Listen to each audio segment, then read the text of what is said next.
Hello everyone, তনয় আর পাকশালাতে সবাইকে স্বাগত জানাই। বিয়েবাড়ির মতন এইরকম জিনিস কিন্তু খেতে আমাদের সত্যিই খুব ভালো লাগে, কিন্তু বাড়িতে যখনই বানানো হয় তখনই কোথাও গিয়ে যেন মনে হয় তেমনটা যেন হলো না, ঠিক এমনটা নয়, এমনটা হলেই ভালো হতো। কিন্তু সেটা কি? তাই আজকের রেসিপি পটল চিংড়ি। এর জন্য দেখো এখানে নিয়েছি আমরা পটল আর আলু, যেগুলোকে কেটে রেখে দিয়েছিল। কড়াইতে মা বসিয়ে দিয়েছে সর্ষের তেল। রান্নাটা সম্পূর্ণ আমরা সর্ষের তেলে করব। তেলটা খুব সুন্দর গরম হলে কেটে রাখা পটলগুলো সম্পূর্ণ দিয়ে দিয়েছে। তোমরা পটলের সাইজ অনুযায়ী যে যেরকম পছন্দ করো সেইভাবে কেটে নিও। হালকা একটু গোল্ডেন ব্রাউন কালার ধরলে দেব পরিমাণ মতো নুন। এখানে কিন্তু নুনটা প্রথমে দিয়ে ভেজো না, তাহলে কিন্তু পটল থেকে জল ছেড়ে দিলে সেই পটল আর ভালো লাগবে না, ভাজতে গেলেও অসুবিধা হবে। এবার দেখো নুন আর হলুদ দিয়ে ভালো করে গোল্ডেন ব্রাউন কালার অবধি ভাজা হয়ে গেলে এটাকে মা তুলে রেখে দেবে একটা পাত্রর মধ্যে। এখানে গোল্ডেন ব্রাউন কালার অবধি ততটুকুই ভাজবে যাতে পটলটা একদম নেতিয়ে না যায়, একটু রং ধরলেই যথেষ্ট। এবার ওই তেলের মধ্যে দিয়ে দিলাম বেশ খানিকটা পরিমাণে আলু। এখানে পটল আর আলুর রেশিওটা সম্পূর্ণ তোমরা তোমাদের পছন্দ অনুযায়ী দিও। এটাও খুব সুন্দর করে আমরা ভেজে নিয়েছি, যেটাকে মা সম্পূর্ণ পটলের মধ্যে তুলে নিল। ওই তেলের মধ্যে দিয়ে দিয়েছিলাম কিছু বেছে রাখা চিংড়ি মাছ।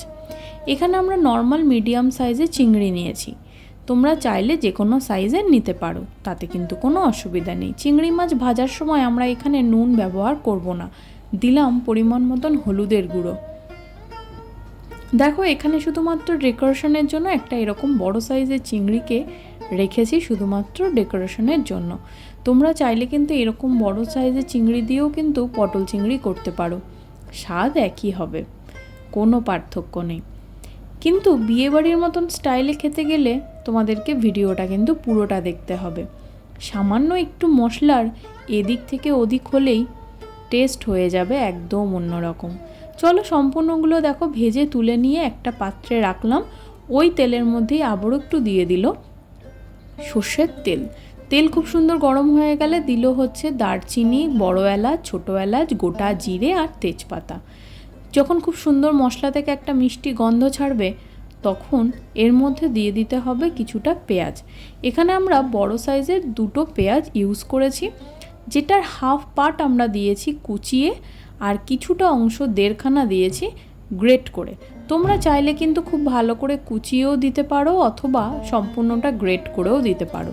আমরা মিক্সচারে পেস্ট এই কারণে করিনি, বড্ড জলসা জলসা হয়ে যায়, সেটা ভালো লাগে না, তাই একটু গ্রেট করে নিলাম, মাখো মাখো ব্যাপারটা বেশ ভালো আসে। যখন পেঁয়াজটা খুব সুন্দর একটা গোল্ডেন ব্রাউন কালার ধরবে তখন কিন্তু দিয়ে দিতে হবে 1 চামচ মতন আদা বাটা, 1 চামচ রসুন বাটা আর একটা বড় সাইজের টমেটো, যেটাকেও আমরা গ্রেট করে রেখেছি, এটাকেও আমরা মিক্সচারে পেস্ট করিনি।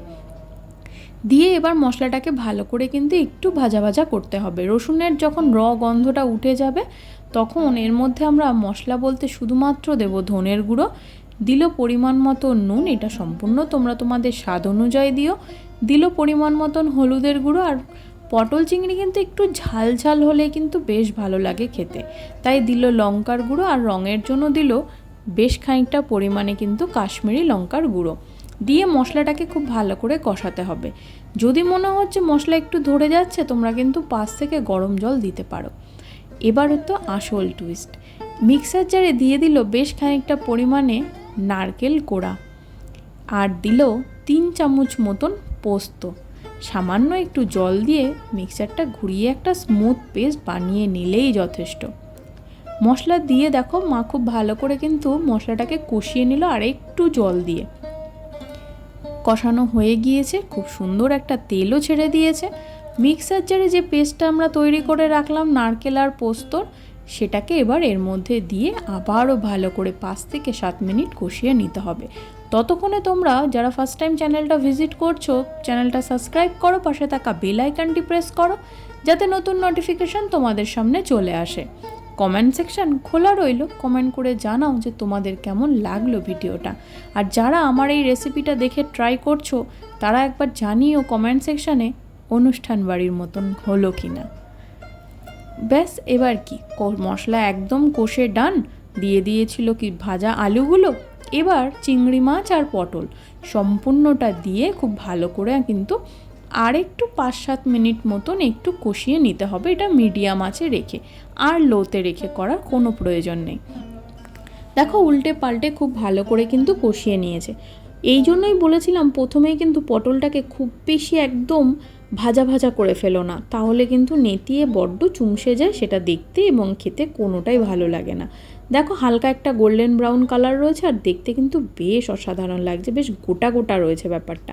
ওপর থেকে বড় চিংড়ি মাছটা দিয়ে দিয়েছিল বেশ খানিকটা পরিমাণে জল। এবার দিয়ে দিতে হবে আর একটুখানি জল। এখানে জলের কোয়ান্টিটিটা তোমরা তোমাদের মতন দিও, কিন্তু আমার মনে হয় পটল চিংড়ি একটু মাখো মাখো হালকা একটু গ্রেভি থাকলে বেশ ভালো লাগে, তাই আর একটুখানি জলের প্রয়োজন আছে বলে আমার মনে হয়। তাই জন্য মা দেখো আর একটুখানি জল কিন্তু দিয়ে দিয়েছে। অবশ্যই এটা গরম জল। ঢাকা চাপা দিয়ে 10 থেকে 15 মিনিট অপেক্ষা করার পর ঝোলের কনসিস্টেন্সি কিন্তু ঠিক এমনটা এসে দাঁড়িয়েছে, যেটা একদম পারফেক্ট ভাত দিয়ে খাওয়ার জন্য। নাড়িয়ে চাড়িয়ে কিন্তু এর মধ্যে দিল সামান্য একটু চিনি, দিল 1 চামচ মতন ঘি।